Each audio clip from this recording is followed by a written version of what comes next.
Oh, welcome into the Russ Joy Show. I'm Russ Joy. Figured that out because you're smart. It's also the name of the show, and I'm late. And I'm going to explain that real quick. We did a show earlier today, 10 o'clock. We did a 10 a.m. show. A lovely time. A lot of people, many people, so many people jumped on this morning. And I was like, all right, we'll see what it looks like this afternoon when the deadline gets a little bit closer. And it looks like, based on what I'm seeing right now, it looks like we're already coming back. Well, come on back in. Come and knock on the door. We've been waiting for you. Okay. Welcome in. I'm going to be honest with you. Many of you have been with me for a while, but for those of you who may be new, I'm going to point out to you really quickly what happened. This morning when I did the show, I've been doing work. I did the show. I felt like Garbaggio. I had no coffee. I had nothing to eat. And then I went right back to doing the work stuff, and I realized at like 2:15, I haven't eaten. I haven't had any coffee, and I freaked out. I was like, oh, my God, what am I going to do? What am I going to do? So I really quick whipped something up to eat. And then I went to go do an espresso, as one tends to do. And I said to myself, you know what I'm going to do? I was like, I need to make sure I go out of my way and make sure I get an espresso made. And then I spilled my espresso. And so I had to do this one. So sorry. I am sorry that we're late. But we got big news, right? Huge news. News that'll change your life. I'm just kidding. It's not big news. But we'll get to it in a second. Now, the NHL trade deadline, 17 minutes away. And I know what you're thinking right now. Russ, there's no way the Flyers are done, right? They've made they've technically made 3 trades. One was a minor league trade. They got rid of Massimo Rizzo.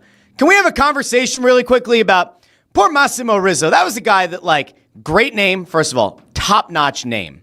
Top-notch name.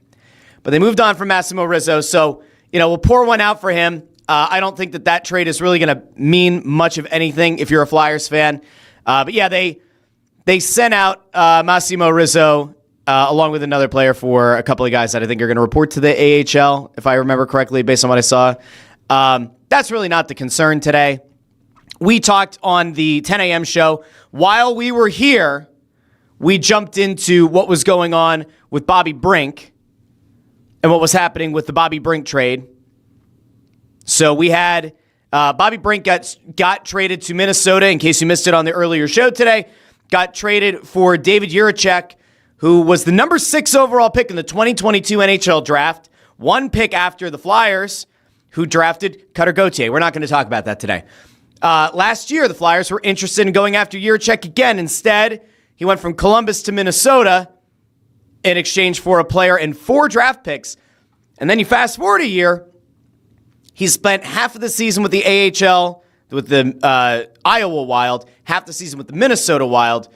It remains to be seen what's going to happen here. I've seen conflicting reports from some of the beats about will he report to Lehigh Valley, or are they doing that as a paper move? I saw San Filippo put out that it might be a paper move.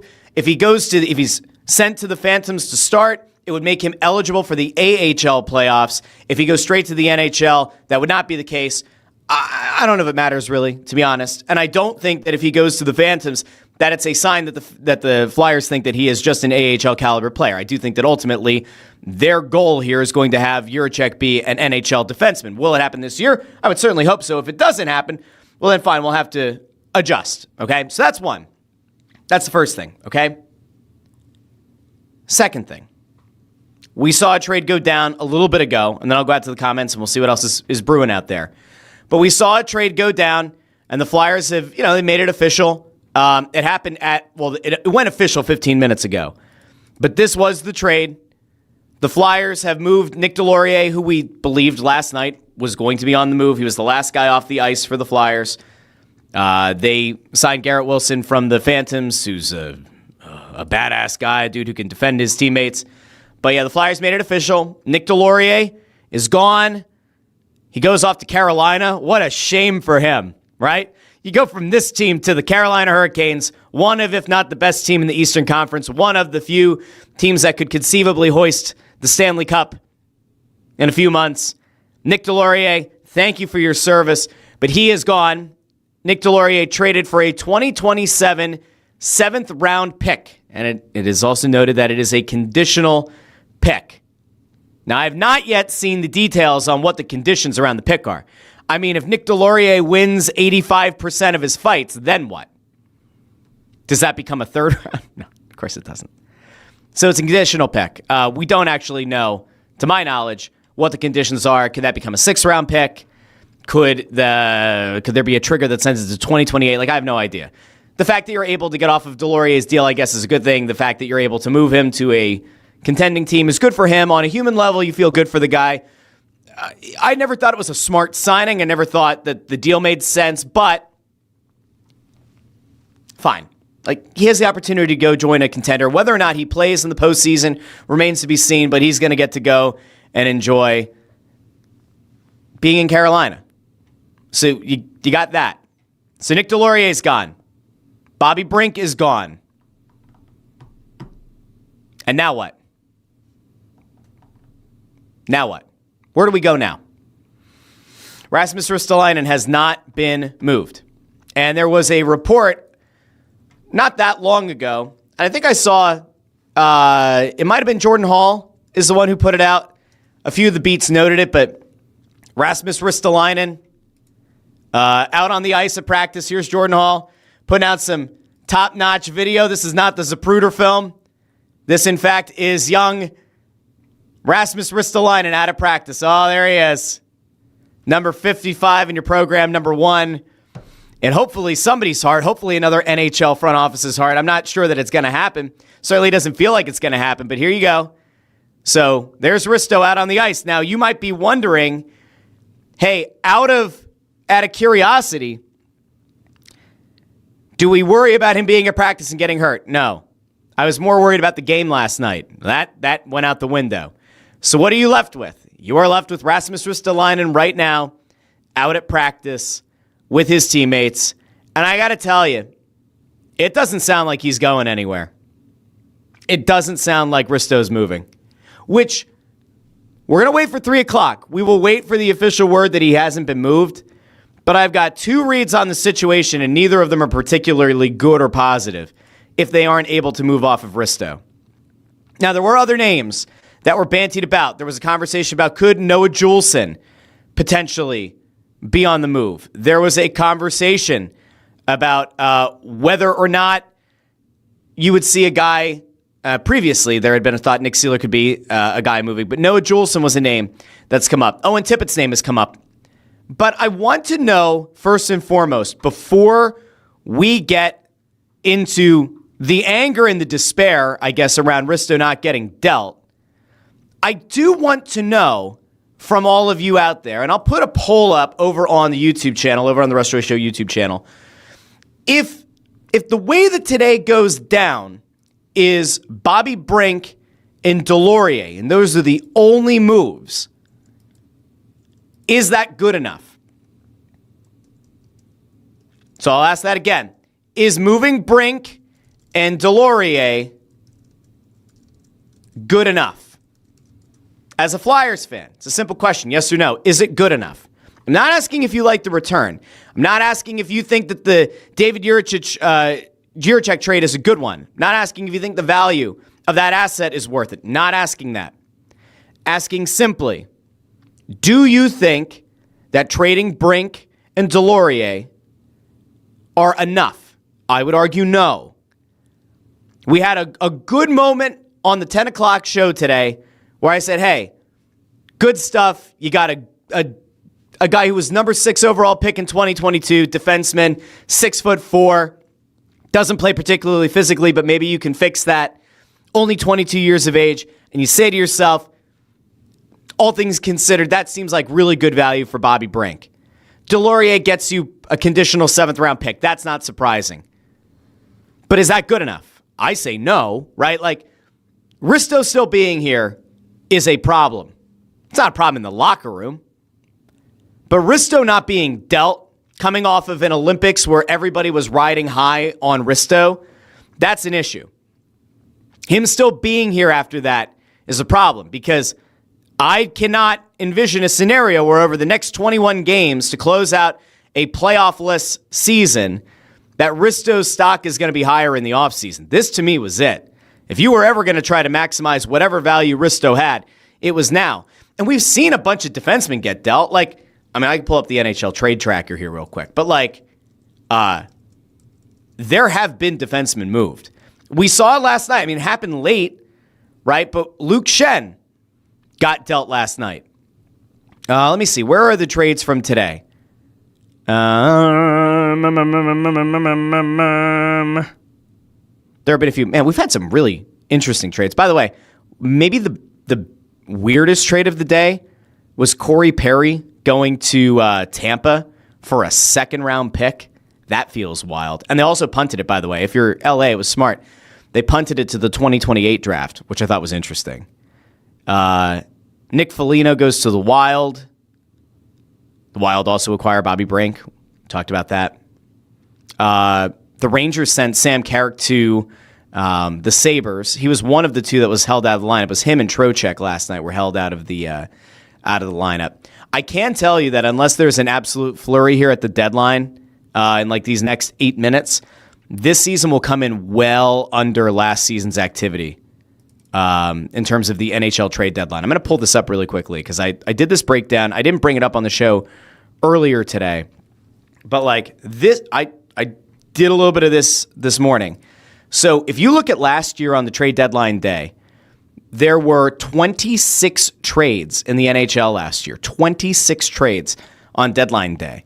There were 3 trades by 8 a.m. this morning, and if I'm looking at this NHL tracker correctly, with Deslauriers being the most recently reported one, if that is the case, then you are looking at 1, 2, 3, 4, 5, 6, 7, 8, 9 trades today so far. 9.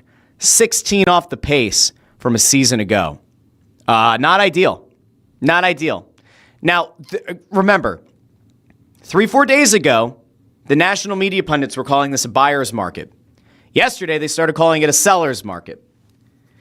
The Flyers have been trying to sell Risto. He's still here. Unless there's going to be a last and final offer from, like, Boston. Does Boston feel frisky? Does a San Jose feel frisky and decide to throw in a last-ditch effort, a last-ditch attempt to move Risto? I don't know. Anthony DeMarco, 6 minutes ago, over on Twitter. Here you go. Anthony DeMarco, 6 minutes ago, says, I'm told the Flyers are not moving Rasmus Ristolainen, and they did not get their price. What the fuck was their price? What was the price for Rasmus Ristolainen?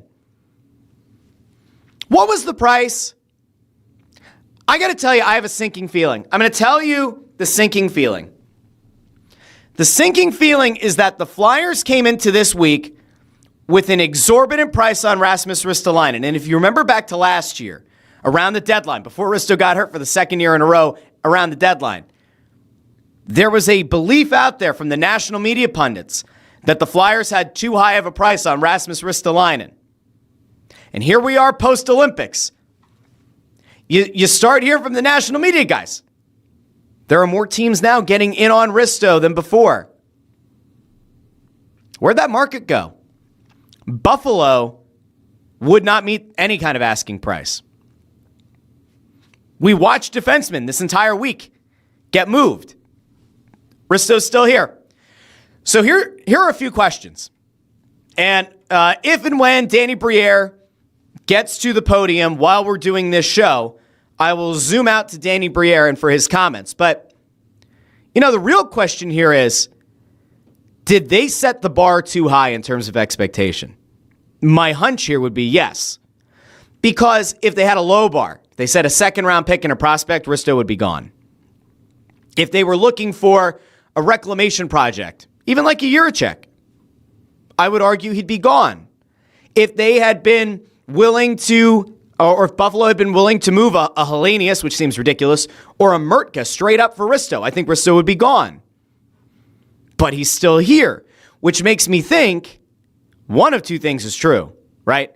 One, they set the bar way too high. They pissed off the other GMs, and nobody wanted to negotiate. The second option, which would certainly be pretty brutal, what if the Flyers didn't set the bar too high at all?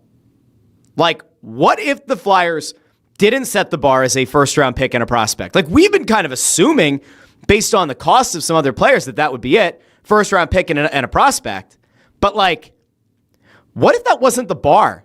And, like, what if these teams were coming in with significantly lower offers? That would be concerning, because then that would indicate that Risto really has no value. Now, I see this from Mike True 7703. It's called You Don't Just Give Him Away. What if they tried to give him away? Like, what if the asking price wasn't that high? See, on one hand, I'd be really irate if it was an unbelievable asking price. Like the Eagles are apparently asking for a first, a second, and a player for A.J. Brown. They're doing that because they don't want to trade A.J. Brown.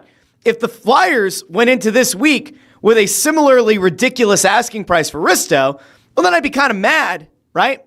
But if the flip side is true, if they were negotiating with teams and these offers weren't getting any better, and these offers weren't particularly good, then what? That's a concern. I mean, listen, I like Bobby Brink. I think a lot of us like Bobby Brink. You mean to tell me Bobby Brink fetched you a better offer and better value than Rasmus Ristolainen? Really? Bottom six forward, Bobby Brink, got you more value than, in theory, what should be a second pair defenseman with size and Rasmus Ristolainen? Really? Whew. I mean, I got to tell you, it doesn't feel like they're doing anything else here. A couple of years ago, they traded Walker. They got a first. We said, you know what? That's a hell of a move. Good on you. Last year, they traded Lawton for a first and Grabenkin. We said, hey, well done. Good on you.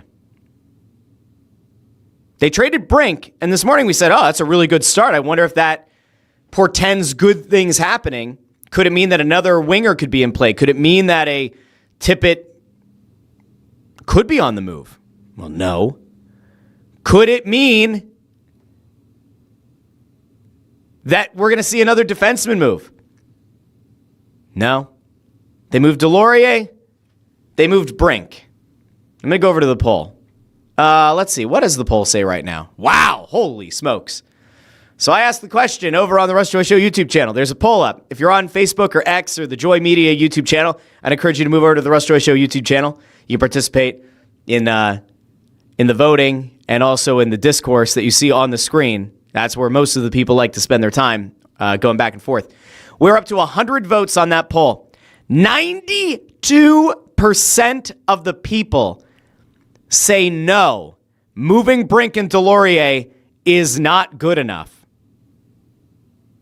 Or sorry, 92% say moving Brink and Deslauriers is not good enough. 8% of the voters have responded saying, yeah, moving Brink and Deslauriers is enough. Still a chance at the playoffs. Guys are going to go out and try to win every game. Only 6 points out of a playoff spot. Oh, boy. Oh, boy.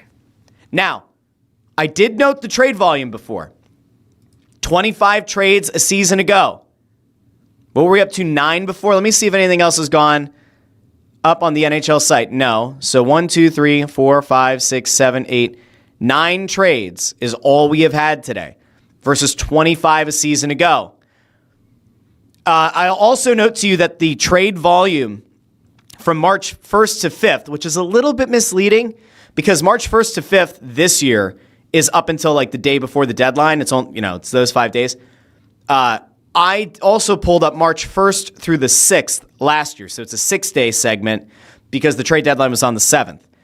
15 trades were made between the 1st and the 5th this year. 15 trades were made between the 1st and the 6th last year, leading up to deadline day. So similar volume leading into deadline day.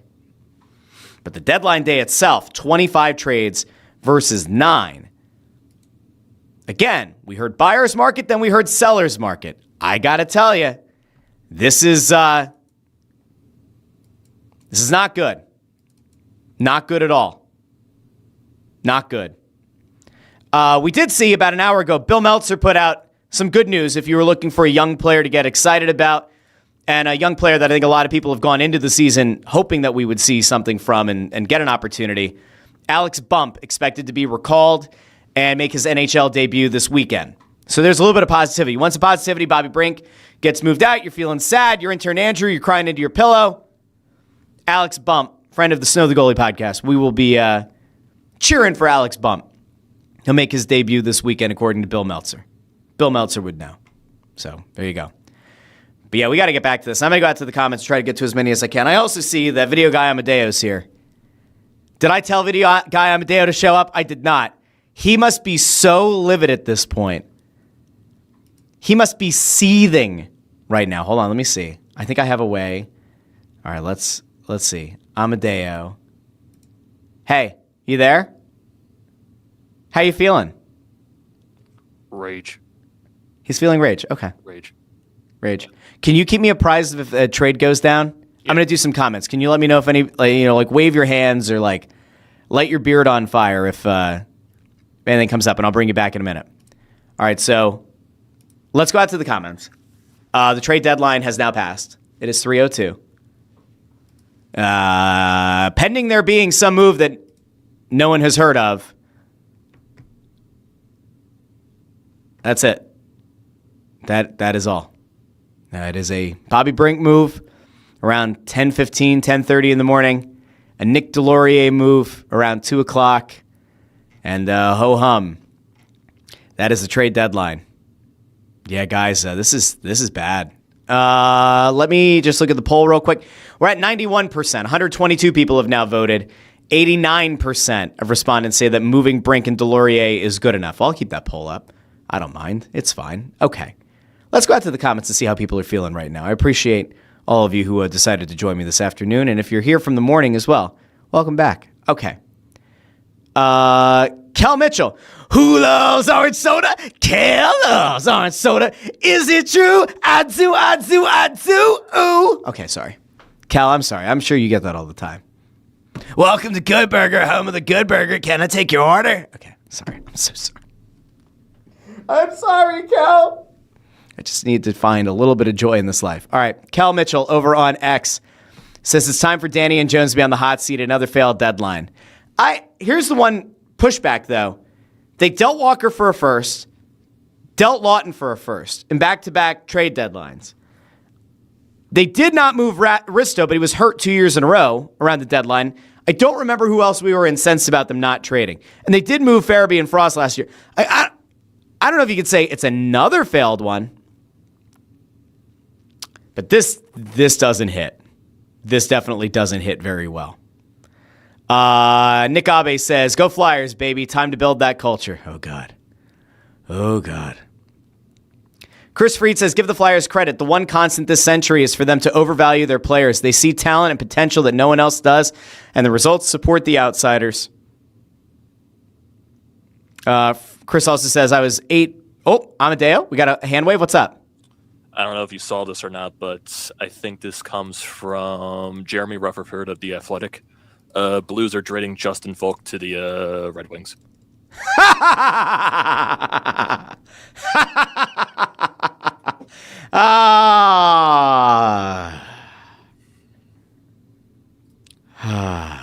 So that was a possible Risto landing spot that was never going to happen, apparently.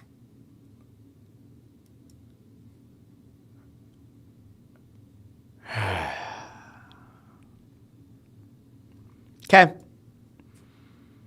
I'll look for your wave again. Mm-hmm. God help us. Okay. Chris Freed says, I was 8 back in 1987. I cried my heart out after Game 7 on May 31st, 1987. I never knew that may be the closest I would ever get to seeing the Flyers win the Cup. Mm-hmm. I remember being like totally dejected and everything in 2010, waking up on a bed in Berlin, trying to watch the game on a website that may or may not have been legal to watch the Stanley Cup final on in Germany at the time. We're going to say it was definitely a legal site. Man, it doesn't feel great. Okay, let's see.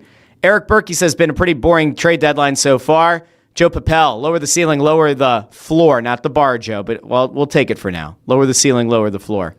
You want to see the return? What? You want to hear the return? Folk? Am I going to freak out? Is it from Jeremy Rutherford? It's from Darren Dreger. Hold on, let me pull up. I'll pull up the tweet here. I have not yet seen it. It's gonna make you go livid because I'm gonna go livid. You're gonna go livid. You're telling me You've got to be fucking kidding me. You have got to be fucking kidding me. Okay, here we go, ladies and gentlemen. Stop. Watch this shit. Okay, Justin Faulk got what? A first and a third. A first and a third for Justin Faulk. A first and a third for 33-year-old Justin Faulk. So that begs the Fuck question. me. Are you kidding? That begs A the question, first and a third. What was their ask for Risto? That they A couldn't get this? first and a third. What? What? Justin Faulk has a cap hit of $6.5 million. What happened here? Legitimately, what happened? I'll bring you back in a second. What the hell is this? Seriously, a first and a third for Justin Faulk. What was the ask from the Flyers? See, I went back and forth, right? On one side, I was like, well, I hope they didn't set the bar too high. And it's like, what if the offers are actually dog shit? What if they're just really bad offers for Risto? A first and a third for Justin Faulk. Okay. See, the Flyers had to be willing to eat the money, right? They had to be willing to eat $2.5 million, right? They had to. If they were unwilling to eat the money and that's why this happened, oh boy. Then I'm going to have to start calling some people at Comcast Josh Harris. We'll have that conversation, right? What? A first and a third for Justin Faulk. I gotta shoot this over to the Snow the Goalie crew. Because I'm thinking they might not have seen it. A first and a third. Holy shit. I'm not saying Justin Faulk's a bad defenseman. He's not. But a first and a third. Good God. T from the 203. Says, Russ, when are you going to try to be an NHL scout instead of a podcast host since you think being a GM is easy? Is this Trevor Harris? Trevor. Oh, no. You know me better than that. Evan Alvarez says, I'm so mad. Flyers TM says, I'm done. CMZ 5847 says, to be fair, Faulk is on pace for 40 points. Okay. Yeah. That is true. But come on. Like, really? Seriously? Bad. Oh, they also got a prospect? Is that Amadeo? Can you look into that? That might have also gotten what was this? Acknowledging the tribal chief Roman Reigns? Is that what that was? What was that? It was Justin Hall. Huh? Justin Hall's going to St. Louis. Justin Hall is going to St. Louis. Yes, I think he used to play for the Maple Leafs as well. Okay. So I don't think it's a prospect. Let me check out. Okay. Yeah, he's not a prospect. He's 34 years old. 34-year-old defenseman, bottom pairing defenseman. Yep. Played in AHL journeyman. Okay. Yeah. Well, okay. But it's a human. Okay. Yeah, he was a very long time Maple Leaf for a while. My God. You got to be kidding me. Yep. Like, you got to be kidding. What? Okay. Okay. Play this one out with me. Go back to the beginning of the week. The names that we had heard. Risto. Bobby Brink. Nic Deslauriers. Maybe Noah Juleson. Garnet Hathaway's name came up. And pre-injury Nick Seeler's name had come up. Okay. Out of all that, you moved Bobby Brink and Nic Deslauriers. And that's it. Now, I'm not saying that the Flyers promised a big deadline, because they didn't. But holy shit. You know, there was somebody in the comments during the 10 o'clock show today who said something to the effect of like, you know, the bar was low. And, you know, like, there's that meme of like, we set the bar low, but holy shit, This is bad. You know, I brought up this idea not that long ago about you need to try to trade Risto if for no other reason than there's got to be a concern about his health. There has to be a concern about him being injury prone. And that maybe would have led them, like you have to move off of him for less value if other teams are afraid of the injury history. And I have to imagine that that's what this is, right? That has to be. I'm at a loss. Like, I don't particularly think that Rasmus Ristolainen is a very good defenseman, but like in this market with the defenseman that moved, I am shocked they could not move him for anything of value. I'm actually going to check in with somebody here really quickly because I want to see if, let me see. Give me 1 second here. I got to check and see if, I want to get an update on the Briere press conference. Okay. Let's see what happens here. I'm honestly a little bit at a loss. B Condor says, "I'll bet anyone in this chat he gets seriously hurt before the season ends." We don't cheer for injury. Usually I've got a lot to say, and right now I'm at a loss. I cannot fathom how you don't move off of Ristolainen before this deadline. I don't get it.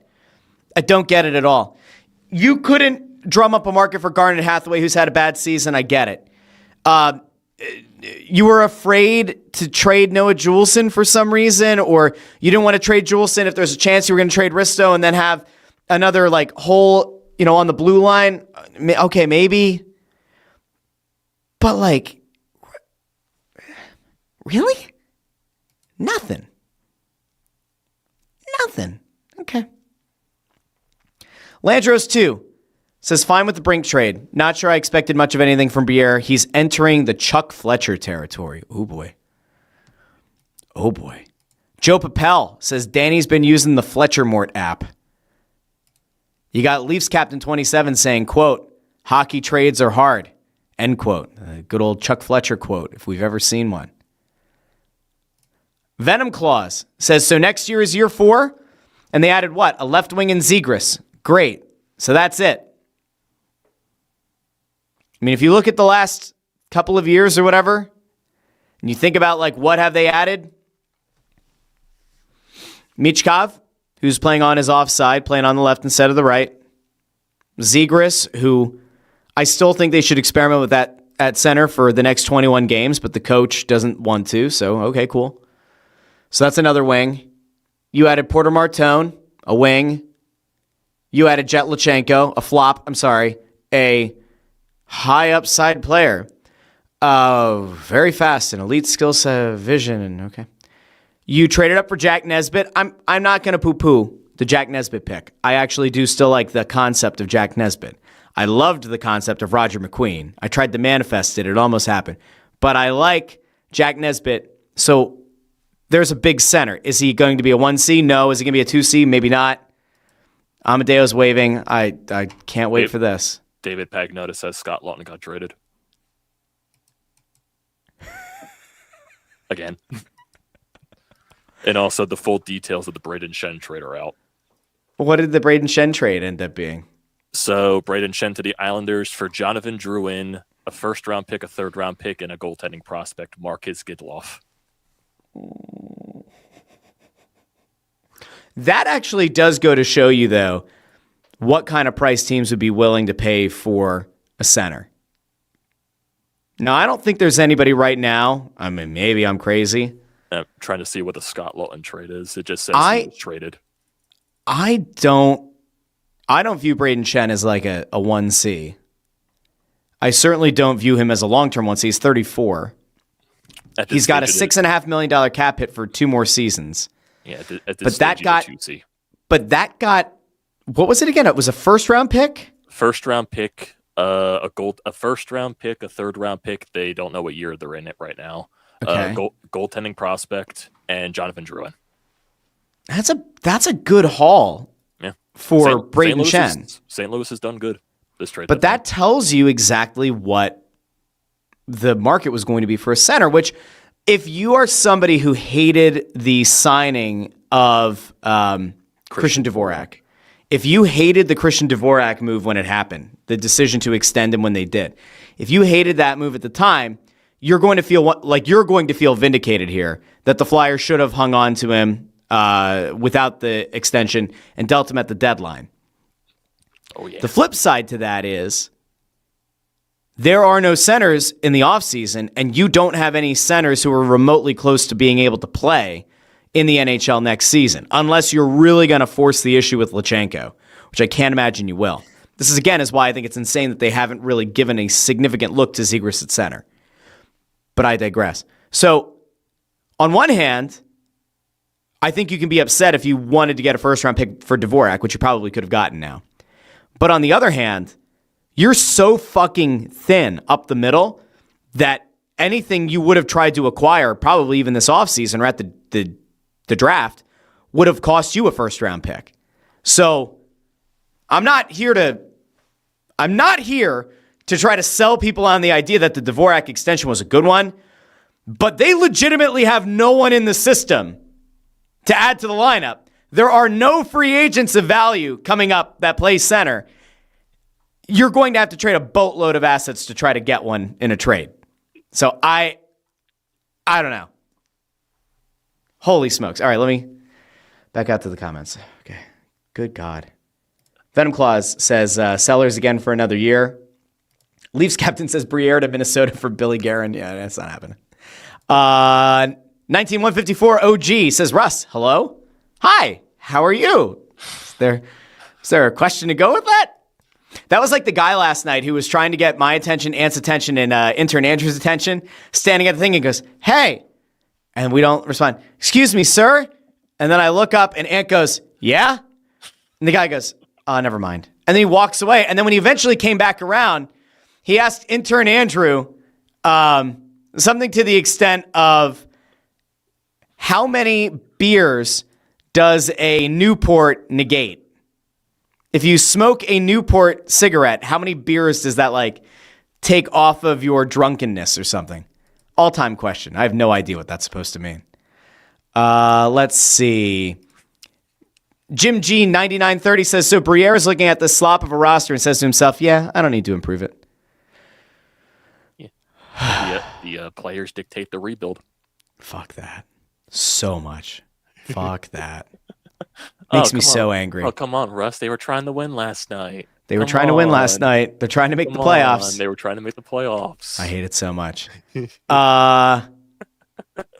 Carl Bradley over on X. This is pre-deadline. Just so everyone knows, this happened 17 minutes before the deadline. So let's do this. Risto for a 1+. Many pieces to St. Louis for Thomas. A future one for Pettersson with $3 million in salary retention. Anything? Come on, Danny. I'm so sorry, Carl. I'm so sorry. I hope you didn't bet the house on any of that. Wow. Even for a team like Carolina, their only move was Nic Deslauriers.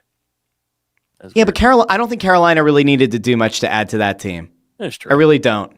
Apparently, Brindamore wanted Deslauriers. That was the big thing. What's this? Neoleo? Let's cut right to it. What were you and Ant looking at off screen last night during your couples row? What does that mean? What's couples row? What does that mean? When we were yelling at each other? Maybe. Oh. When he went to choke me, it was somebody from the organization. It was somebody very high up in the organization that he was acting like he was choking me. Listen, again, here's the beauty of things, right? I think Ant is a total dope when it comes to the way to do a rebuild, which I don't blame him for. He used to work for this team, used to be embedded with this team. He still has very good sources with the team. But a rebuild, this team cannot execute, right? Meanwhile, I'm a pain in the ass. All right? I am. I admit it. I know it. I'm a pain in the ass. But I will say, the one thing that I will hold resolute to, if I'm going to be critical on my show, or I'm going to be critical on Snow the Goalie, if I'm going to say shit about the job Danny Briere did at this deadline, the next time I see Danny Briere, if we chat and he's like, hey, I heard you said some negative thing, I'm going to give him my rationale why. I'm not going, oh, well, Danny, I was just saying that because, I'm just trying to get subscribers for a YouTube channel. No, no. I've actually had good chats with Danny in the past about roster construction. So I'm a dumbass, but had that conversation. I can tell you for sure Danny Briere knows where I stand on rebuilds versus, some of the patchwork that his predecessor Chucky Fletcher used to do. I can tell you that. I may be a pain in the ass, but I'll also stand by what I say. All right, let's see. We have people who are really upset about the Massimo Rizzo trade.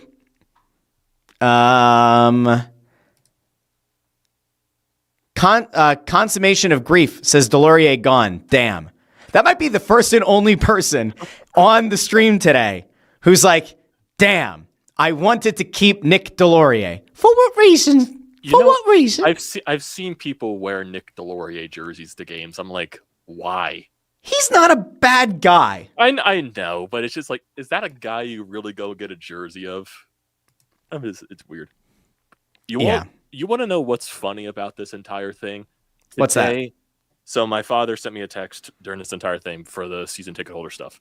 Today, they haven't announced a town hall meeting the entire season. No one knew what the date was. Nothing. Well, they did one 2 years ago, and that's when Danny got booed, and then that was when Fletcher got booed. Coatsy. Did I say Briere? I meant Fletcher. And then Coatsy was like, be nice to. Yeah, hey man, I'm not kidding, man. It's a load of malarkey. Don't boo him. He's trying hard. Trades are hard. It's difficult out there. March 25th. You don't even know. Is the town hall meeting? When? March 25th. Ooh. And oh boy. And granted, the town hall meetings have been glorified Coatsy's asking 7 questions to the front office and barely giving any time to the fans to talk. Is that a Tuesday or is that a Wednesday? That I could check right now. Wait, so March 20th. It's a Wednesday. It's a Wednesday? It is a Wednesday. Oh, damn it. That's usually I'm going to be in New York. So I won't be able to do, I guess, the radio show that day unless I remote in. Well, we'll see. Okay. I want to come back to this whole thing in a second. I do. I also want to keep an eye on, is Briere meeting with the media yet? We need to keep a tab open just in case. Have not. All right. We gotta make sure that we keep an eye on that. The big concern that I would have if I were the Flyers, I don't know how concerned they're going to be, but I think they should be at least somewhat concerned, is they built up a lot of goodwill with this fan base.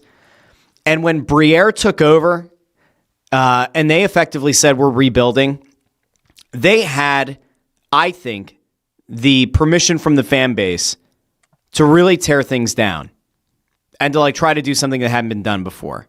Hextall wanted to do something similar, but I don't know if he ever really had the go-ahead to trade away, Voracek and Giroux at the time, right? And so those guys remained. So you could never really tear it all the way down. I think that there was a missed opportunity here. I've been saying this the whole time. I really think that they should have torn this down 2 years ago. They should have traded Konechny instead of extending him. And again, I like Konechny a lot. I feel like every time I talk about Konechny, I have to almost give a qualifier here because I like Konechny. And when I covered the team in a more go into the locker room and write stories capacity, that dude was a good human being to me as I was trying to not find my way, but do a decent enough job covering the team in some capacity. So I like the guy. I haven't talked to him in years. I like the guy. But I think that he should have been given a chance to go win elsewhere. And the Flyers could have gotten some assets back. They didn't do it. They extended Owen Tippett, all that. Okay. They did try to trade, remember, Travis Sanheim. And Torrey Krug said nay. And that ended up working out really well. So that's the one trade that fell through that ended up probably working out better for the Flyers. But they missed the opportunity to tear this down when Briere and Jones took over. And they can't do it now. There's no way to do it now. That was the biggest mistake of this entire regime. If they were to decide this offseason, we are no closer to a Stanley Cup than we were 2 years ago. We have guys like Konechny who age-wise don't make a lot of sense, who, in terms of assets we can get back, don't make a lot of sense to hang on to. You would really have to You'd have to go on a full PR press. For my money, you would have to go on a full PR press as an organization to say, look, we tried to do this one way. We tried to give this core a couple more opportunities. It didn't work out. We are resetting things. We're building around Matvei Michkov. We're building around Porter Martone. We're building around whoever else they feel so moved by the Holy Spirit to build around. And that's the only way to do it. And I don't see that happening. I think that we are about to enter the final lottery by will, right? I think right now this is the last year that they are willing to end up in the draft lottery. And they have not put themselves in good position to end up in a better spot in that draft lottery. And draft lottery rules, you can only move up 10 spots. And you know, there's the one thing that I really want to make sure we are clear about, okay? And I see this from Jurk, right? You don't need to tear it down to win. You typically need a top 3 pick. Teams that win the Stanley Cup typically have someone who is drafted in the top 3. And they typically do the drafting themselves. It doesn't always happen, but it often happens. The Flyers do not have a guy who was top 3. They have Michkov, who fell to them, who would have been the number 2 pick had he been like Mathieu Michon from Quebec, right? But because he was Russian, he fell to them. Porter Martone, not technically a top 3 pick. Probably top 3 talent, but not a top 3 pick. That's it. They got Jiricek today, former number 6 overall pick. I mean, all that's good. And if those guys all hit their ceilings, then great. But you never had yourself in position to go up and get an elite talent, a potentially like franchise-changing generational cornerstone player. That's been my problem the whole time. I want to show people this really quickly, though. And I want to equip people with the knowledge they need when they get into the inevitable disagreement with friends and family who don't buy into the idea of why you try to move in the lottery standings. It's not as simple as saying, I want a better chance at the number 1 overall pick. That's not what it is. I want to remind people, the NHL draft lottery is for the top 2 picks, not just the number 1 pick, not 1, 2, and 3. It's for the top 2 picks, which means 2 teams are able to make a jump up to number 1 or number 2. It is possible to make a big jump. We saw last year Utah moved up, but because of how far down they were, they couldn't get up to the number 1 pick. Where did they pick at? Was it number 4 last year, I think, Utah? Yeah, I think so. The Islanders jumped all the way up to number 1.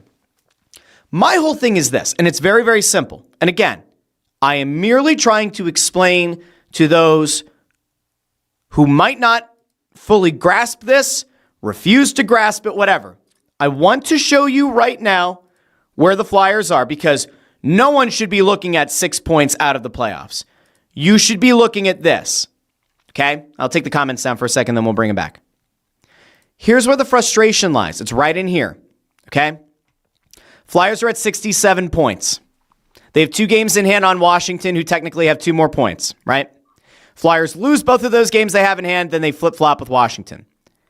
Here's where things are interesting. God, this site, Tankathon, I love using Tankathon, but stop having so many freaking pop-ups. What are we doing? All right, anyway. 67 points, right? If the Flyers trade Rasmus Ristolainen, which they did not, I would argue they're a worse team. They're not an exponentially worse team, but they're a worse team that has holes on the blue line, okay? This is where you should be aiming to get. That's a 4-point gap to where Florida's at.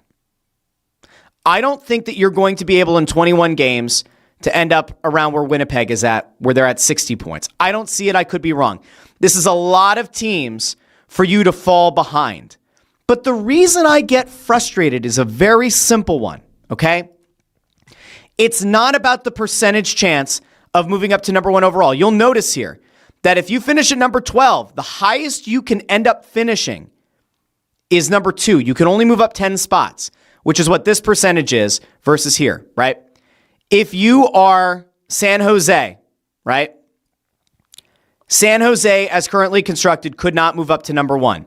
They could move up to number 2 with a 10 spot jump, right? Do you see this? Do you see these ads? You see these ads, right? I do. Like, oh my gosh, somebody really wants to sell a Toyota. By the way, if you work for a Toyota dealership and you want to help your guy out with a Tacoma or a Tundra, I'll be happy to pass along a sponsorship to the Russ Joy Show, Phightin Words, Snow the Goalie, the works. You get the whole Joy Media empire here if you want. Anyway, it's not about that percentage, right? Because even if you're LA and you have a 3% chance, I am not advocating that you want to go from a 3% chance to a 6.5% chance and all of a sudden the world's issues are healed. No, I am more along the lines of I want the built-in buffer that if you do get jumped by another team or multiple teams, you don't move down, right?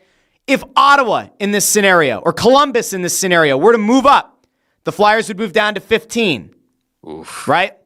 If you are the Flyers and you somehow finish at number 11, but San Jose and Washington jump over you, you're down at 12.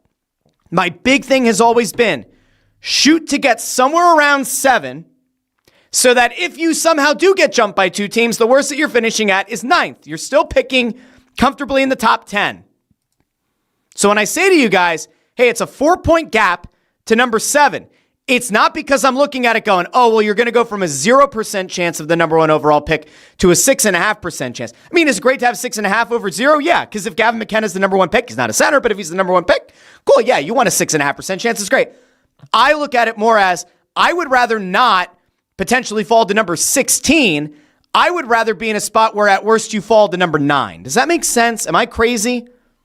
Amadeo, you get that, right? Yes, 100%. Is there anybody in the comments that does not fully grasp? I'm doing a check for content mastery here. We're going back to the classroom days. Does everybody understand where we're at?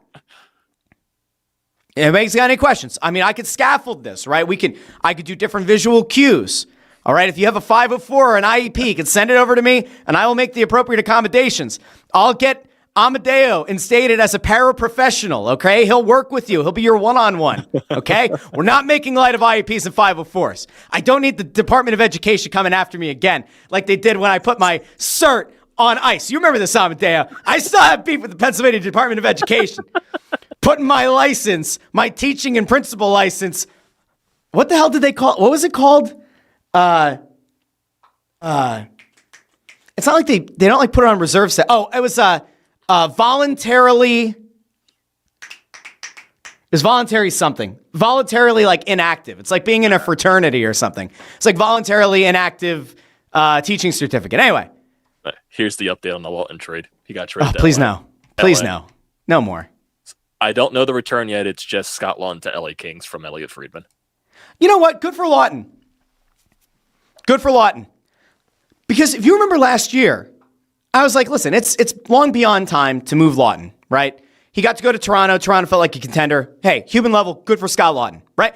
Here's the one thing that you'll find about me, okay? If you guys, all of you out there, if you have not followed this to this point, I will rail on a player when I think they're playing poorly. I will cheer them when they're playing well. But on a human level, if you have been in Philadelphia playing for teams that have not had a lot of success and you get moved to a team that does have a chance of winning, I'm always going to feel good for that guy on a human level. So Scott Lawton gets moved to Toronto last year, felt like a contender. Toronto had a terrible year. He now gets moved to the Kings. Good for him. Sounds good for Scott like Lawton. A 3rd-round pick. 3rd-round pick? Okay. Yeah. Hey, that is a law of diminishing returns. Flyers got a 1st. Now, he did get hurt this year. That was a thing. Yeah, he did. But a 3rd-rounder. Okay. Olsen Math says Blackhawks rebuilt, won 3 cups, rebuilt again, are becoming cup contenders while we just slog along the whole time. I mean, I brought this up on the show earlier today. For those of you who might have missed it this morning, I have numbers for you that are going to make you nauseous. Okay? I have that clip saved up for you. Oh, do you? Yeah, I have that clip saved up. Bless your heart. Yeah, it's in the wings. It's going either live tomorrow or Sunday, depending on this stuff. Heck yeah. Heck yeah. Okay. I just want everybody to take a look at the Flyers these past 3 seasons versus the Flyers exactly 10 years prior. Oh, God, this is painful. This shit was so crazy, I fact-checked myself 4 times on 2016 versus 2026 because I was so concerned that I messed something up. 10 years apart. 2024 versus 2014, 74 points versus 70 points. 2025 versus 2015, 62 points versus 65 points. 2026 and 2016, identical records, 28, 22, and 11 for 67 points.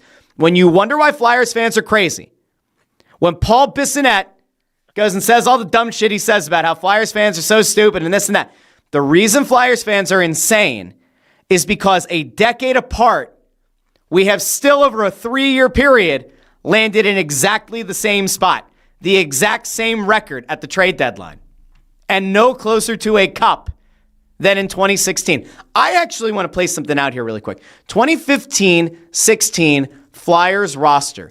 I just want to see really quickly who was on that team. Now, mind you, there could have been some deals. So Andrew McDonald was still on that team. Steve Mason was on. Here, let's actually go through. That was the fourth line of Chris Van de Velde, Pierre-Edouard Bellemare, and Ryan White, if I remember. All right, so here's 2016. Michael Neuvirth and Steve Mason in goal. Steve Mason, good tandem. Criminally underrated. Mark Streit, Nick Schultz, Luke Schenn, who got moved. Oh, yeah, that was rookie Gostis. Evgeny Medvedev, Brandon Manning, Andrew McDonald, Radko Gudas, Shane Gostisbehere, Michael Delzato, all suited up as Flyers that season. Yeah, that was rookie Gostisbehere. Okay. Your forwards, Jake Voracek, Wayne Simmons, Matt Reed, Colin McDonald. Centers, had a lot of centers that year. Ryan White, Jordan Wheel, Chris Van de Velde, RJ Umberger. I just like saying that. I think it's funny. Brayden Schenn, traded today. Vinny Lecavalier, LOL. Scott Lawton, traded.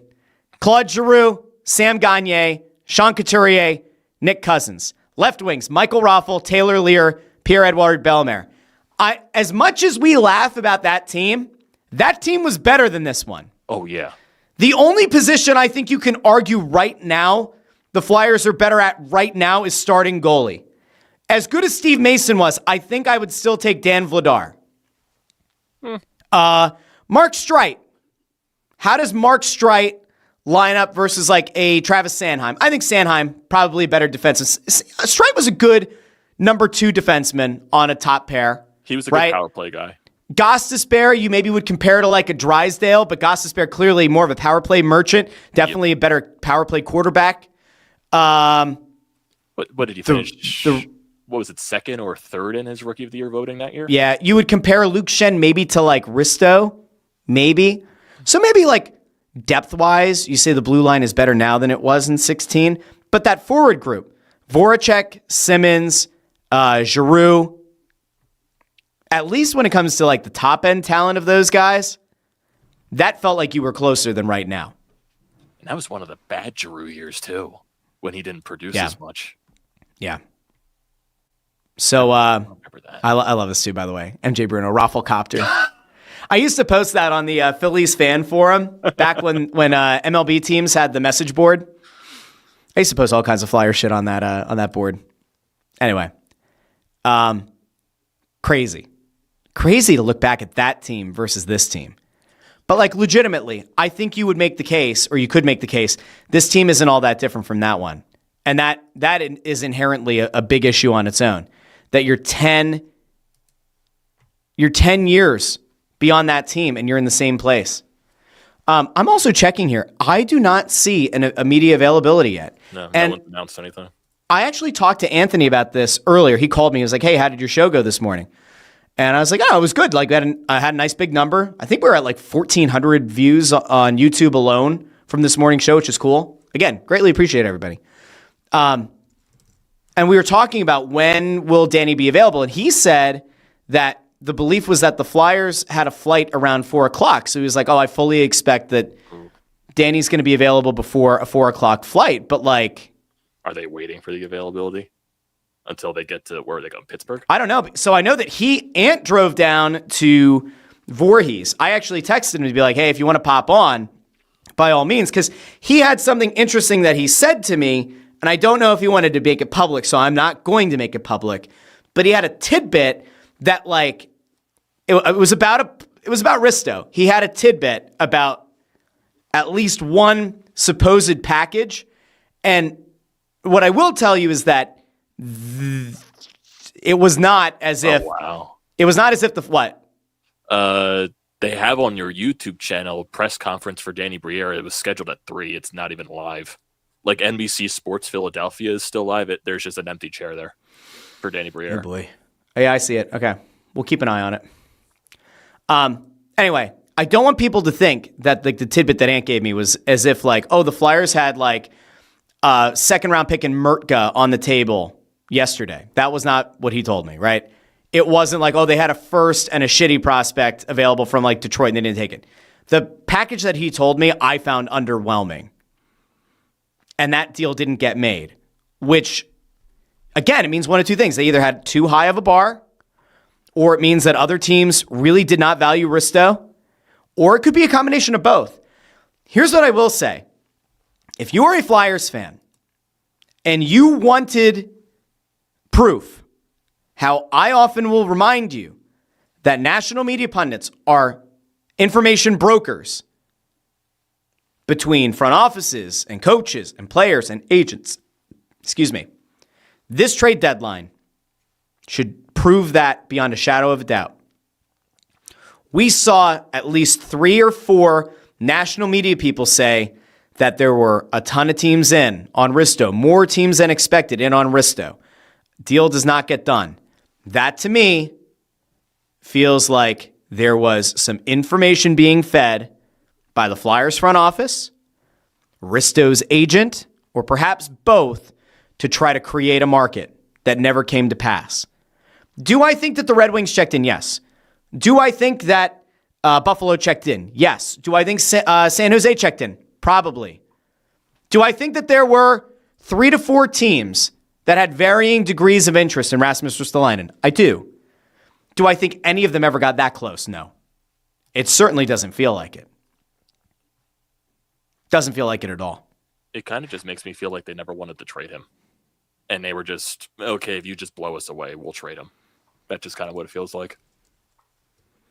Hey, do I go onto the Flyers stream as the Russ Joy Show YouTube account and say, hey, come talk Flyers with us while you're waiting? Come chat Flyers trade deadline. Oh, no. On the Russ Joy Show while we await Danny's presser. Exclamation point. There is going to be some social media intern who's going to see that and go, that motherfucker. Not again. Not him again. Oh, I did it. Don't worry. I'll tell you what. If you're watching right now on, I don't think you could do it on your phone or it'll make you go away from this. But like if you're on a desktop or you got a second device around you and you want to go over to the Flyers chat, I would highly encourage you to go into the comments section and let people know to come swing over here and chat about it looks about like this they're deadline. going live now. Are they? Yeah, their Twitter just went live. You see what I did? There we go. See, I got this shit going. All right, here we go. Let me see. I'm gonna pull up the Briere press conference, and we'll react to it here in real time. Oh boy. And then that'll be that. All right, Amadeo, I might take you off here just for a little bit, just for the sake of optics here on.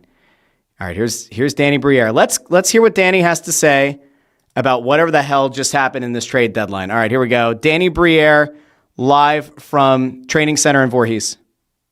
I was part of the development staff when Bobby came along. We had some long discussions about his future and his career. So to haven't been part of that and then to see him blossom into the player that he has become, there's selfishly a lot of pride in that. So it wasn't an easy one to let go of. But when you look at the way our team is coming along, and you look at the depth that we're building on the wings, the Konechny, Michkov, Tippett, Zegras, and then you have Tyson, who's going to come back next season. You have Martone that's getting close. You have Barkey, who surprised us this year and how well he's played. You have Alex Bump, and then there's other young guys that are behind that. As we mentioned earlier in the show, let me do this. It was tough. As we mentioned earlier on in the show, Bill Meltzer threw out the report that Alex Bump will likely make his debut for the Flyers this weekend following the Brink trade. We started thinking in the chance to add a big, young, strong defenseman like David. We felt that was a good opportunity for us to look towards the future. Had another hopefully big piece down the road to our decor. Adding the size, and we've talked about that. I know you guys have asked me the questions about the smallish defenseman before, and I get it too. It's reality. We felt a good swing to take on a promising young defenseman. So that was the reason behind Bobby Brink trade. What went into deciding to keep Rasmus Ristolainen and Well, you guys made a big story. I didn't know I was trying to sell them. You guys made it sound like we were dumping Risto for next to nothing. Look, at the end of the day, Risto has a lot of value to our team. Oh boy! I wasn't trying to dump Risto. I wasn't trying to get rid of him. I think the media turned it into a little bit of a circus, to be honest. And that's okay. I get it. It's part of the job, part of my job to deal with that. But the media turned it into a circus. Risto is an important part of our defense. He's still under contract next season, so we weren't looking to dump him. Where do you find 6'4" physical top 4 right shot defenseman? There's not a lot, and we saw it on the market. And yes, when that came out, I did get a lot of calls. And we took them seriously. We went through, all the teams that were serious.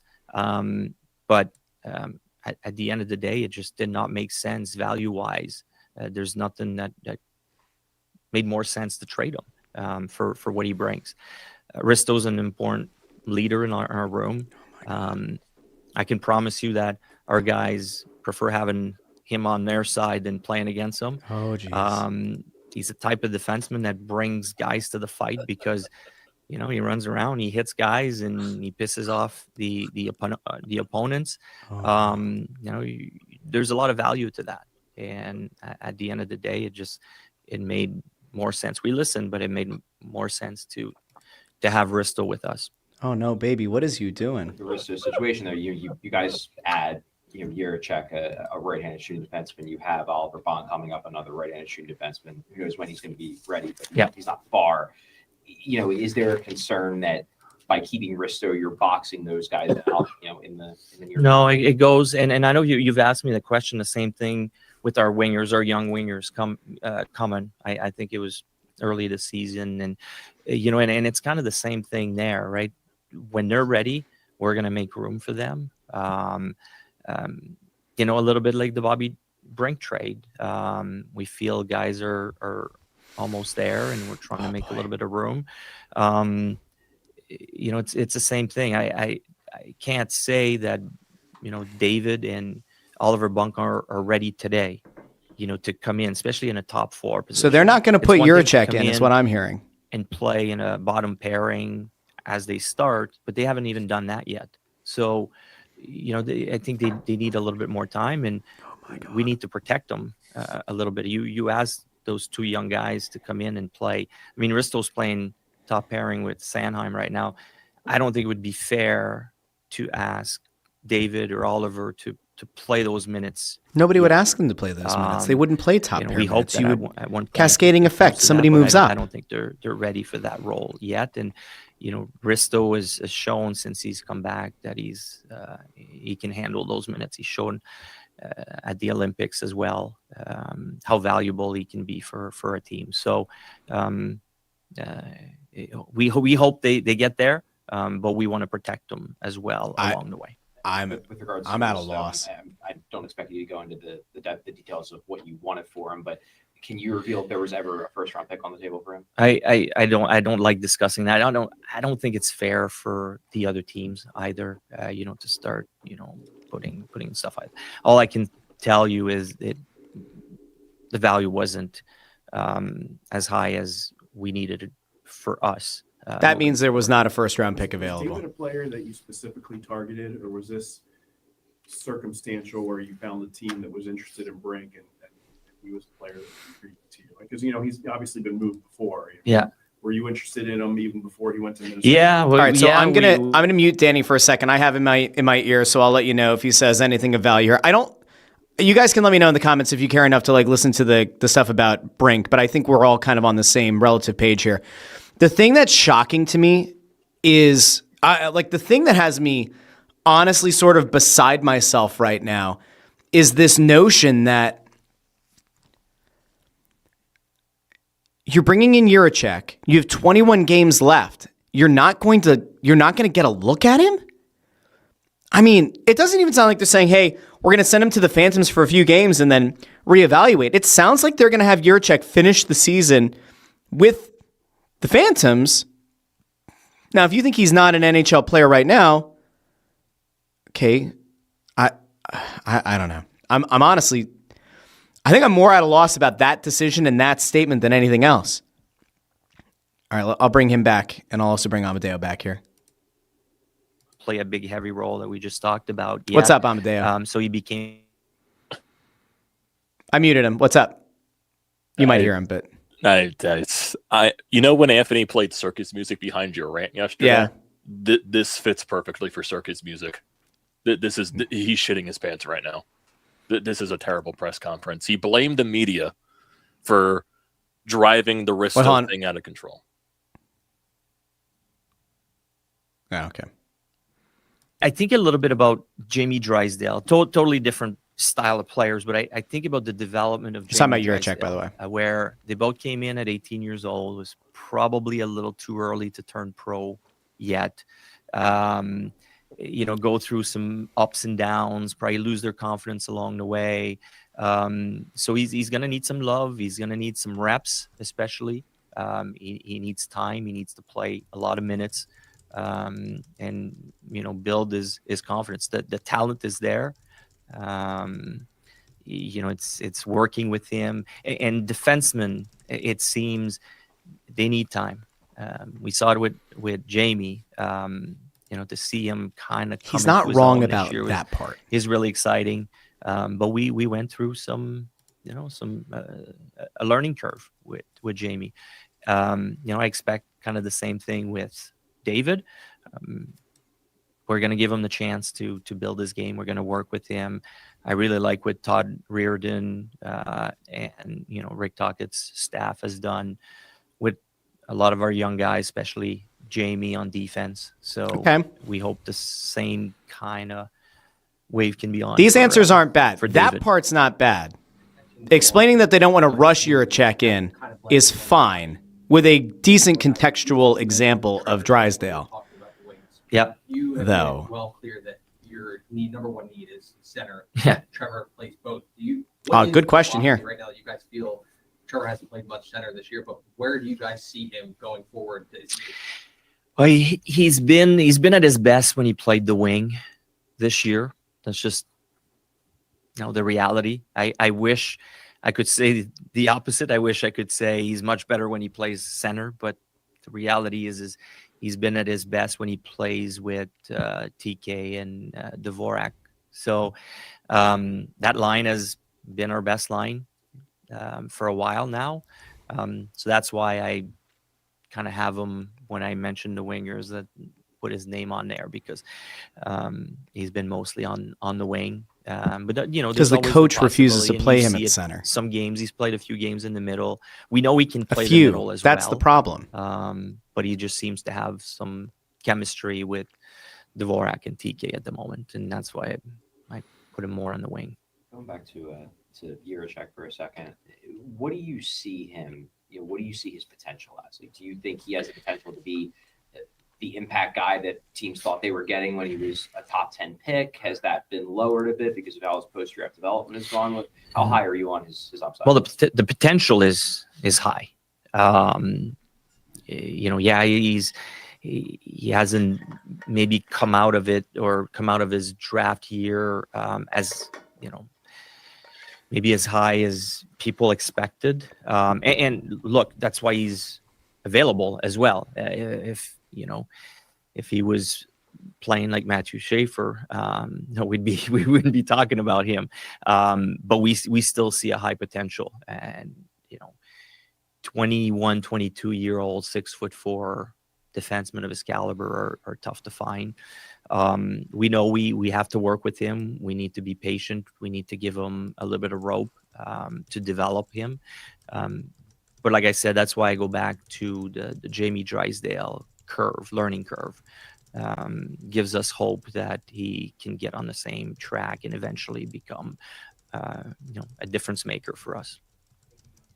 Before the season, Keith Jones mentioned how you guys felt like you owed it to maybe some of your best players to kind of keep practice months this year, maybe keep the team building. Did that factor into not shedding more players that you guys are trying to? Not really, no. Okay, well that's an important answer. I know we've said that. Look, the reality is we are where we are in the standings. It's not just the 6 points. It's also having to leapfrog. I think it's 4 or 5 teams. That's probably the toughest part. If we're just chasing one team, that's effectively an admission that they realize they're not a playoff team. But no, we looked mostly for value in the Bobby Brink trade for David. When we talked about the different teams with Risto, it was the same thing. It was about value. The plan never changed as far as looking for the future. That's just the reality. But I expect us to just keep playing to win every single game. We're building winners, and we don't want to cut corners or tell them to not win. I really, from day one, I really believe that that's important for the culture of. No one asks players to lose, and that's gonna keep going. You have 2 forward spots open now. What is maybe the plan? Well, we picked up Luke Glendening on waivers. That's going to be one there, and then TK being on a day-to-day. We're looking to see where he is for tomorrow. Then we have Barkey's been with the team. Bump. He's. This feels like dodging the question because of tomorrow, and then cap implications. And then we'll look to other possibility. I think Alex Bump would probably be the next guy in line. Sort of, give him a look. He's played well since he's been back from his injury. So, and we'll see. But I wouldn't be surprised if we see Alex Bump at some point from here. Notice that he said at some point. You got to be careful. Favorite transaction for playoffs. Correct. Yeah. Adam Jennings as well. Okay, so they're trying to make a bunch of these guys available for the AHL playoffs. You mentioned about him not being ready for the minutes that Risto has. Is he going? Do you envision him coming back up this season to play the NHL level? Yeah, I didn't make him any promises, but yeah, at some point we if we have the chance, we'd like to give him a look and give him a few games. The most important. 21 games left. They're not going to go to start full 21 in Lehigh, get high minutes and lots of reps. And if things go well, yeah, I'd like to see him play a few games here, and get him ready for next season would be the ideal part. Going back to the 7th position, that makes sense. Sort of. Try to get some help here, or did you say I'm going to be patient, wait for maybe? We looked into it. A few of the high end centermen that were in the trade market, or their names were like we checked Thomas. On that. We had some discussions. Right now it's been tabled to closer to the draft. We'll look back into that. That trade market for centers is going to be a disaster. We're aware. We know off-season. that it's an area we'd like to improve. Now it's all about timing and value, and when the best time that you can get the best value for it. But yeah, we're aware. We never hid from the fact that we. Is this a real thing? That Kadri going to the Avs? Did that actually happen? I just hinted at it, but I know you can get into specifics. But how much of the conversations that you have over the past week or so, or whatever, is something that you say, put it in the back pocket. Let's revisit this. Yeah, there's a lot of that actually. Yeah, there's a lot of discussion that it's just not working out right now. It doesn't fit right now, but let's keep this open, and it happens quite a bit. And one example I can give you that it kind of happened like that is Trevor Zegras. It was almost a year and a half or close to 2 years that we had different discussions with Anaheim, and you push it back. Okay, is it a good timing? So at one point it's not good for you, then it's not good for the other side, and it's all a timing thing sometimes. But you're always planting different seeds here and there, and you revisit them to see if things change along the way for the other team. And it happens quite a bit, actually. Thoughts, I guess, would be at some point, especially considering where the free agent class is in 2026, you're going to have to take a Doesn't exist on a trade for a player, probably a center. Do you feel, after this deadline's now come and gone, are you feeling more pressure? Maybe pressure is the wrong word, but are you more inclined to try and do that in the off season before next season? It's no choice. It's all about value and also your draft pick as they get closer. I think we were talking about that. It was maybe about a year ago where once you draft players, I'm gonna mute him here for a second. So here's the deal. The question is a fair one. But if you need centers, which this team needs desperately, your only real choices here, right, are the trade deadline, the draft, and then the offseason and the trade market. Well, there aren't really many good or high end, or certainly no generational centers coming out in this upcoming draft. So that's off the board, which means it was this deadline or it's the trade market in the offseason. And since you didn't do anything at the deadline for a center and the draft is out, well then, your only place to improve or try to add anything at center is going to be in the offseason. That's the problem. Okay, back to Danny.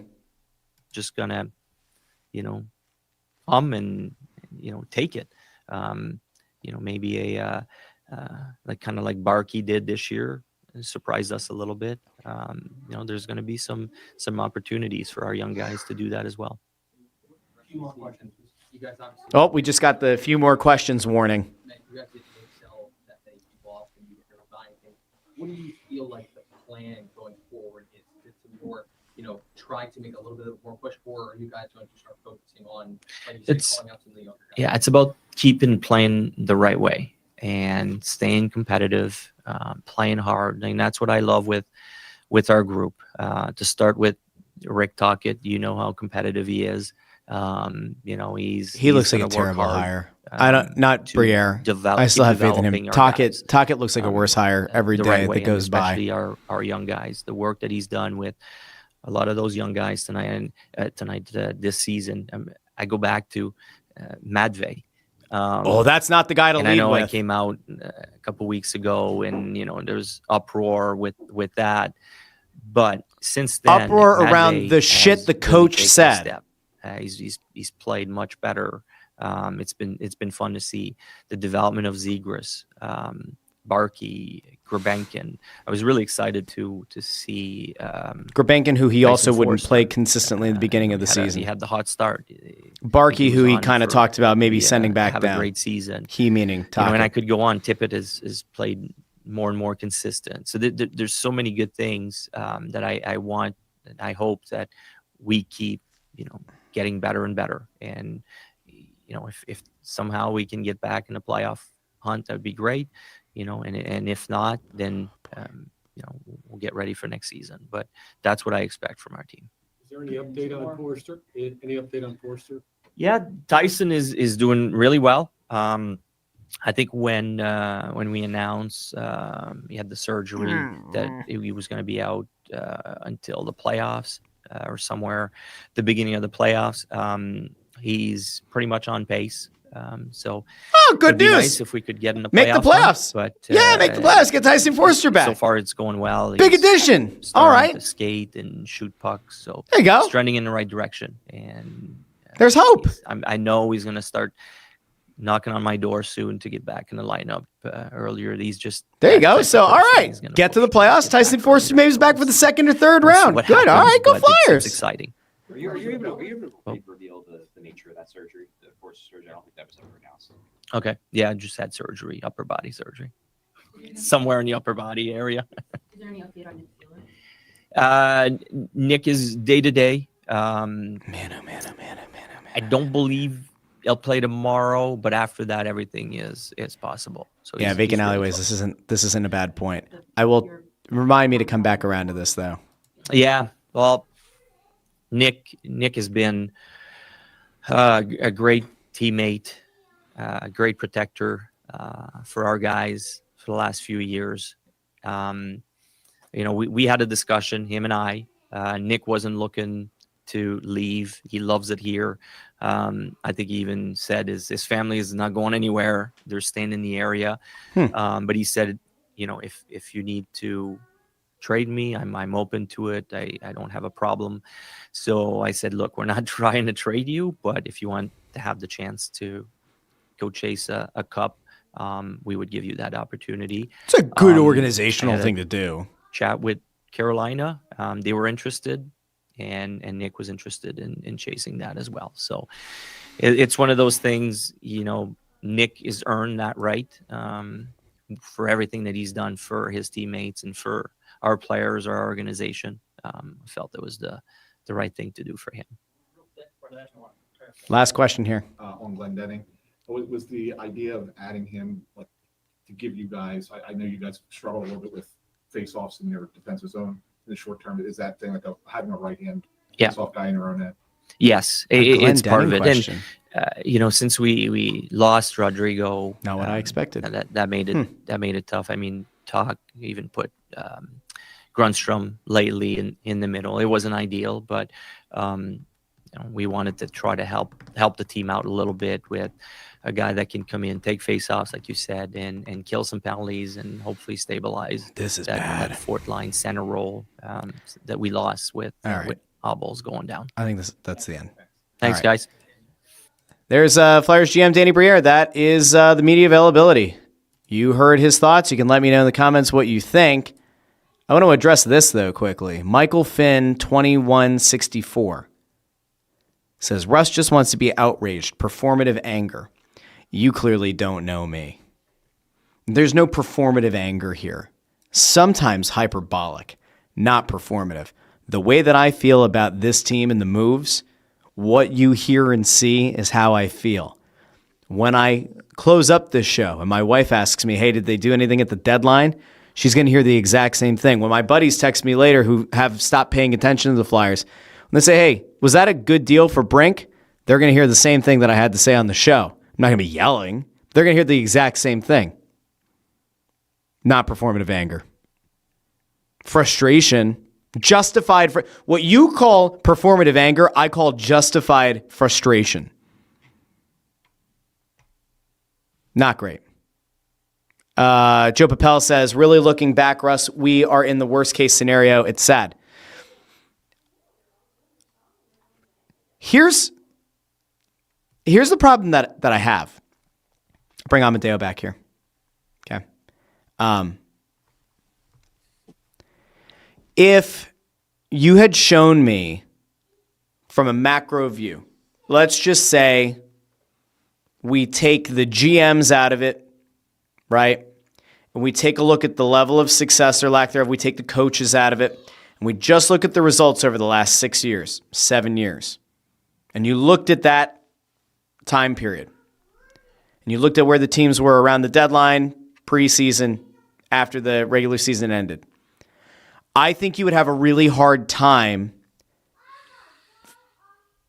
thinking that there was a change in GM or coach at any point.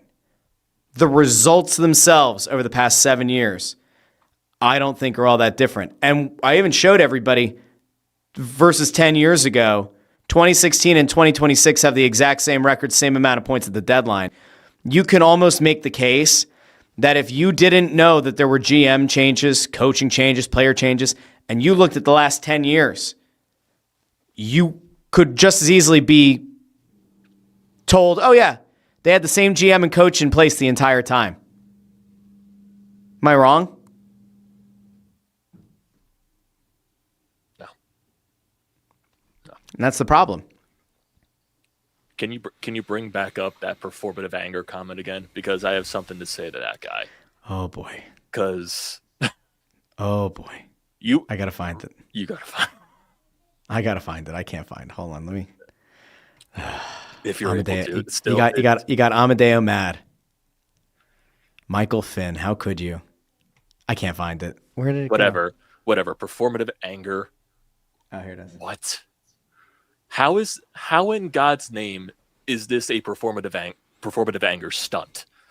When can anyone tell me that watch that press conference from Danny Briere spewing the shit out of his mouth? Dude completely shat his pants the entire press conference. There was nothing in terms of value that he said there. Literally, I was afraid of what he was. I knew exactly what he was going to say. Didn't want to trade Risto because the value wasn't the same. We value him on our team, blah, blah, blah, blah, blah. We got to play the right way, blah, blah, blah, blah, blah. Everything like that. And if you're just talking about the entire view of what Flyers hockey has been for a big point of a decade at this point, maybe since 2012, longer than a decade at this point, this team has been fucking irrelevant. This team has been mediocre. They haven't even been bad. That's the fucking problem. They haven't even been bad. They've been bad enough. They haven't been bad enough. Yes, they've been where bad you at enough, least bad come enough. out of. You don't have the Andy Dufresne at the end of Shawshank Redemption where Andy Dufresne traveled 300 yards through shit-smelling blah, blah, blah, blah, blah in a pipe that I could never imagine. And then he comes out and like the rains come down and wash him away, right? They wash all of that sewage away. You haven't even had enough of those seasons and have those moments to wash away the stench to feel like eventually the fan base is going to find young Andy Dufresne on that beach in Zihuatanejo and hug it out and say, hey, it was worth it. It worked. And you haven't had that. And you just think the one blip on the radar during this entire goddamn decade is a goddamn bubble year. COVID bubble where they looked like they were going to be one of the best teams in the league, and fucking COVID ruined all of that crap. Granted, that could have been a fake. No, that was a fake. That was a fake. That was a fake number. That was a fake team. They haven't recovered since then. They haven't recovered since Hextall. They haven't recovered since Fletcher. And clearly they're not recovering during this Danny Briere and Keith Jones regime. It's not working.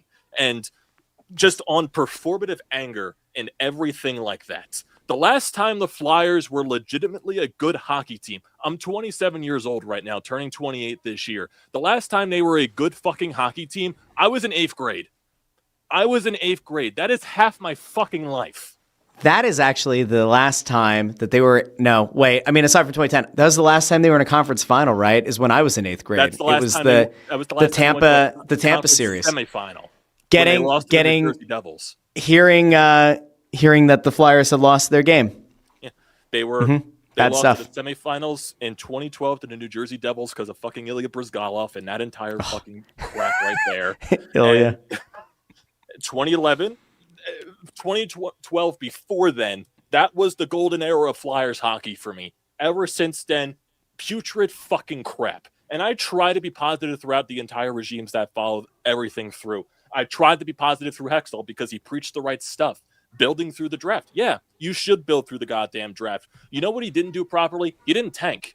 He didn't rebuild. And I'm tired of so many Flyers beat reporters out there that are trying to poo-poo tanking every goddamn time. It's literally infuriating at this point because Russ is on Press Row Show constantly basically speaking the truth the entire time. And he gets talked down to. He gets talked down. Like I am how sure tanking is the ultimate sin in this goddamn forsaking earth. It is insane how many teams in this goddamn league tank and they go on to win. But no, I get talked down like the Flyers, because they know what they're doing. They're doing it the right way. They got to play the right way.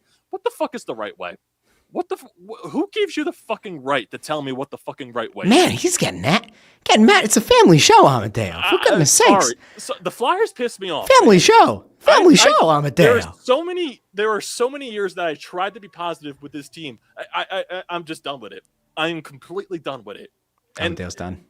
they're not in this town hall meeting. They're not even going to let the fans express frustration. It's going to be Coatsy asking 20 questions to Danny and Keith Jones, and then maybe 2 questions to a fan base that's going to ask about the goddamn Kate Smith statue again. The Kate Smith statue. I mean, that's where the curse started. That's where the You know, I can't help but notice. It feels like since you guys got rid of the Kate Smith statue, we haven't had God Bless America, and the team hasn't been the same since. What do you think of that? I hear you. Refuse to pick a fucking direction. Refuse. They want to stay in the middle. I don't understand their direction is stay on this path of mediocrity, and it's throw out this idea that you're willing to deviate from that road, but only so far. See, here's the actual question that I have, right? To some extent.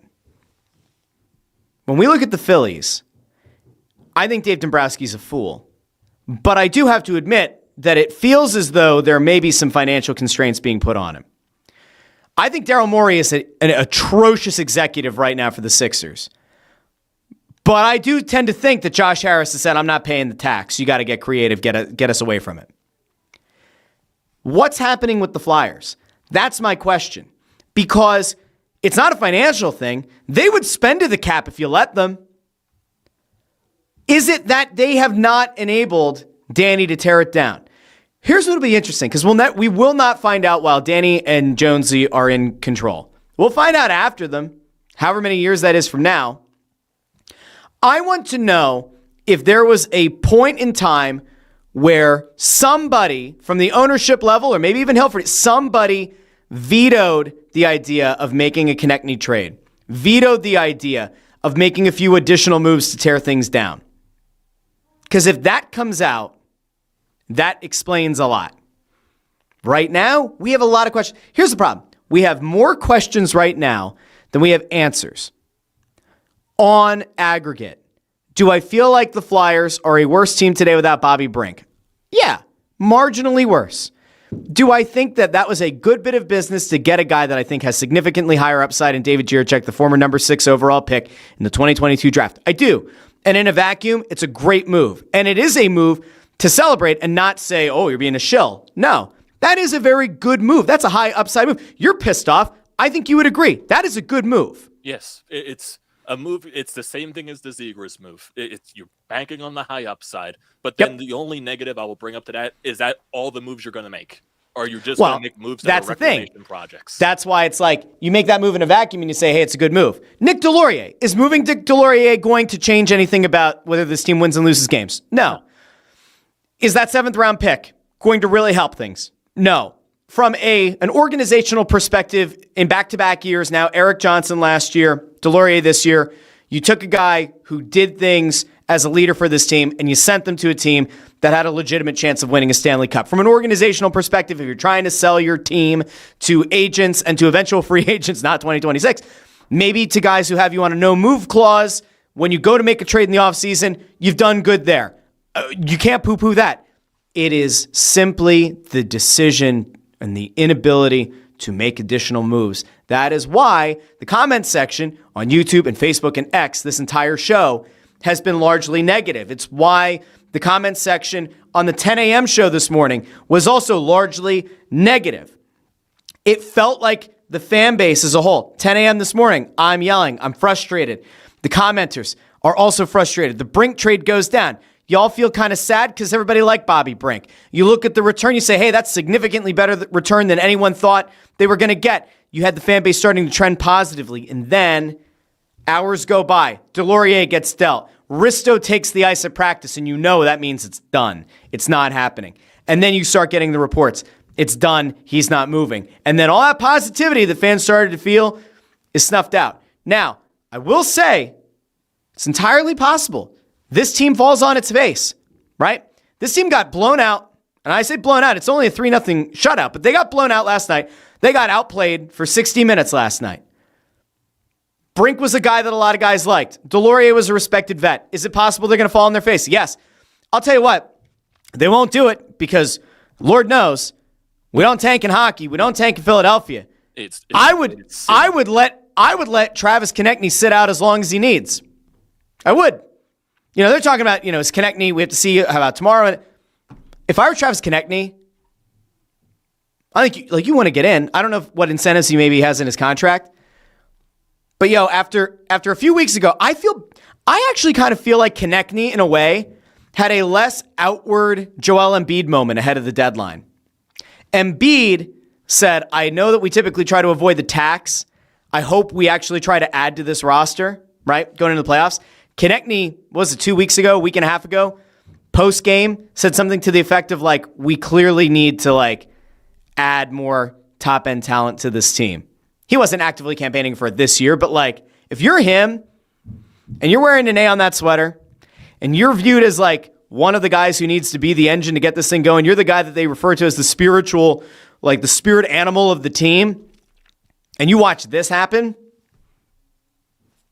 I don't know. Do you feel so moved to rush back and help this team lose more than half of the 21 games remaining? I don't know. I don't know. And this is already a guy that comes down and says, I'm tired of losing. Correct. He said it multiple times. Yep. And I can't blame him. You can't blame him. No one can blame him. So, again, to recap, for those who are paying attention to it, right now, I said the number 7 spot in the draft lottery is really the sweet spot. That's where I feel okay, because if you get jumped twice, you're still in the top 9, right? It's a 4-point gap between Florida and the Flyers. But in between them are 1, 2, 3, 4, 5, 6 teams. We'll see what happens. I refuse to live in tankathon mode for the rest of the season, because that just makes it took me 2 hours to get to the arena last night. 2 hours to get down to the arena from home. Oof. The thing that makes those drives worth the drive is the people who comment on the show and the people who stop us at Xfinity Mobile Arena and say, hey, love the show. Those are the people that make it worth going down and doing that for. I don't want the final 10 home games to be an absolute shit show where I get down there and I'm like, why are we doing this? For what reason? But at the same time, it's almost impossible to actively cheer for them to win games when you're not making the playoffs. This is the last year of the rebuild. This is the last year that they're going to actively be potentially okay with a pick in the lottery. So now is the time, I guess. Try to get as good of a pick as you can and hope that things fall the way that you want them to. That's it. I just don't see the path, how they think they're going to get better. I really don't. Their entire crust of their plan was free agency, and that is non-existent. Who are you going to trade for? We have a good Shawshank. There's another Shawshank Redemption reference. Free agent class, just up and vanished like a fart in the wind. Exactly. I'll tell you what, I'm thinking about it. When's the last time the Flyers played relevant games into April and May? It's been 84 years. I think it has been that. Now, even though Amadeo feels like they don't know what the fuck they're doing, I will tell you, there is some hope. There is some hope. Hope you can believe in. Hope. I don't actually know if there is, but I'm going to tell you. Hey, Torts, do you think that there's any chance the Flyers are going to pull the nose up on this thing before the end of the season? Not answering your questions. Not very nice, but okay, that's fine.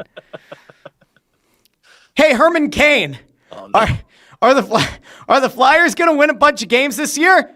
If I said to you, yeah, you would say? I call it 999. Ah, Herman Cain, how could you? How could you? All right, anyway. I think it's time to wrap. Amadeo, thank you for being here. I appreciate you, as always. Amadeo's going to have a lot of work ahead of him between the 10 a.m. show, this show. Anthony Sanfilippo, Bob Wenkel did a new episode of Phightin Words today. If you're looking for some Phillies talk, go check that out.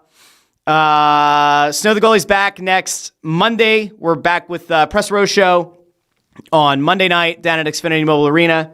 I'll be back with this show on Monday as well.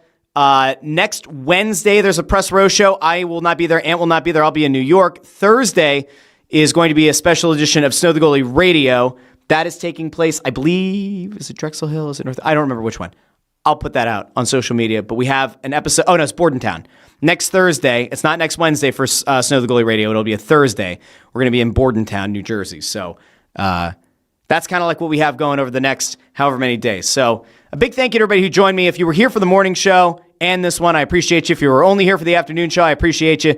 Do me a favor if you haven't done so already, like the video, share the video, subscribe, and yeah, this wasn't the trade deadline day that we all wanted. It's not.